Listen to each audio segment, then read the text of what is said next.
And now I want to move us on to talking about social media, which, as we all know, is a huge issue in China. WeChat is so important to the Chinese market. I'd like to introduce to you Bart Horsten of Horsten International, based in Belgium. And it's an area that he's really specialised on and is taking the social media into Europe and integrating the Chinese requirements into our European attractions and helping us all understand the need for effective social media. So over to you, Bart.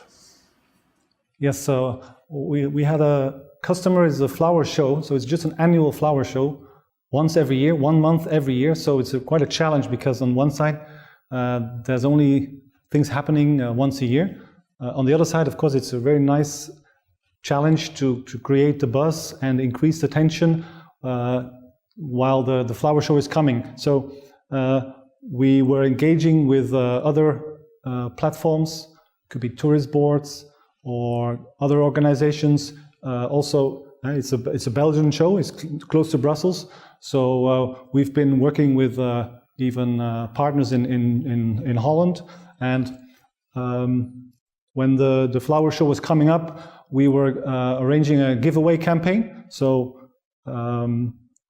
customers or followers could answer very simple questions. And we even used some video material.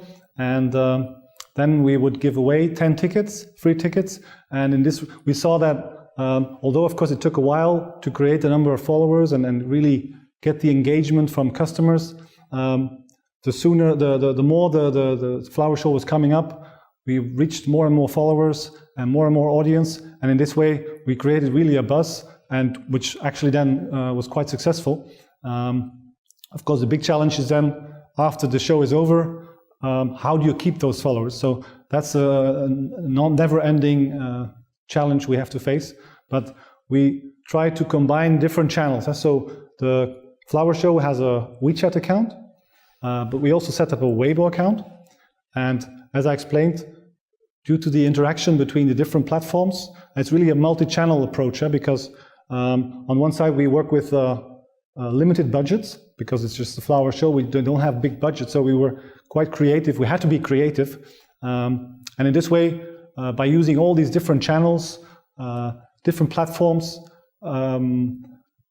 travel platforms, in China, there's very specific platforms which a lot of Chinese tourists, they want to experience. If other tourists have been there, they also want to go. So in this way, we were able to create this attention, and the giveaway action was really quite successful. And in the end, well, although we only started working with this flower show 2 years ago, we did manage to increase the number of Chinese visitors with, I think, about 10 to 15% year on year. So that's how I think we could create a quite interesting social campaign. But that's really interesting, and then 10 to 15% increase. That obviously is really impressive. So that is really great. What do you think was the key to the success? What's driving your progress in social media? This was really important in this particular case, but also in other cases. It was very important to really understand what is the consumer or the tourist looking for, because Chinese tourists are looking for quite different experience than most Western tourists are. So a few months in advance, we planned the action. What is really our target customer or target audience? How do we approach them? Which channels we use? And then once we made the decision, we prepared this content calendar through different channels. And then during the show itself, we also try to make our visitors to scan the QR code and read information in Chinese, and in this way keep on following us, because once they scan the QR code, they would also follow us, and then of course try to keep them following us, and then coming up to the next year, try to convince them to come again or bring others, and then by sharing their experiences with others, and then we were analyzing afterwards what did we do wrong, and we found out that certain activities which we expected would be quite successful actually didn't really work that well. So it was really a learning experience for all of us, which we hopefully can do again or do better for next year. And in this way, it's really a joint collaboration, as I said, with a limited budget, because of course you can spend thousands and thousands of euros to engage with key opinion leaders or influencers. They charge a lot of money, but actually we managed to do a lot of what we did free of charge, just by being creative and talking to other platforms who are also quite interested to launch this idea or launch this giveaway action, because it was also creating more buzz for their own WeChat and Weibo accounts. And in this way, it was really a very nice example of combining different channels and then planning well, also during the event, following up what's happening, learning from it, and then analyzing and do it better next time. Thank you, Bart. That was really interesting and to hear about the Belgian Flower Show and how you are using that as a medium, if you like, and a focus for the social media. What do you think that we should all be concentrating on now to really develop and capitalize on the interest in China on social media?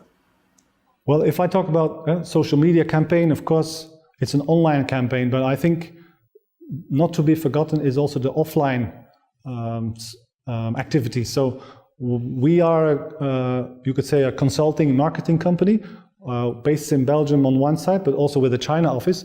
And the interesting thing about it is that since we have also the China office, we can also talk to tour operators in China, because it's not only about social and online. It's also important that the tour operators and any operators in the tourist industry in China also know who you are, know that you exist, so that they include a visit to your show or to your restaurant or to you, whatever operator you are, into their programs or their packages. And in this way, by making yourself visible offline or in the traditional way, but also online, you can engage more with those operators, which will help you to also become more visible in China. And with my company and my office in China, because as you may know, to open a WeChat account, a verified WeChat account, you need a legal entity in China. Of course, there's marketing agencies and other organizations who can provide those kind of service. But since we have a business license in China with our own company, in fact, we can also provide this service to our customer, because of course, most of my customers are small and medium-sized companies. They do not have the intention to set up a company in China. They do not have any staff in China. So what we offer them is, apart from our business license, which can be used to set up the WeChat account, we can also provide them with content management in Chinese. And as I said, contacts with tour operators and other operators in the tourist industry in China, engage with tourism boards and other organizations, both in Europe as well as in China. And in this way, create this online and offline activity. And I think that's the key recommendation I would give. Not focus only on online, do not focus only on offline, but try to find a creative way to combine both in a way that, for example, if you are a hotel, it's important that also your staff knows very well how to engage or how to work with Chinese tourists, because it's really a different approach. It can be as simple as offering hot boiling water in the rooms, a specific breakfast menu which is more fit to the Chinese visitor, or any other thing which can make the life and visit of the Chinese tourists more comfortable. And so we give trainings about cultural differences dealing with Chinese to our customers. So that's, I think, what I want to explain is it's not only about social and online, because that's only a small part of the attraction and the engagement with your Chinese consumer, but also good service, good connection with tour operators and anything related to that.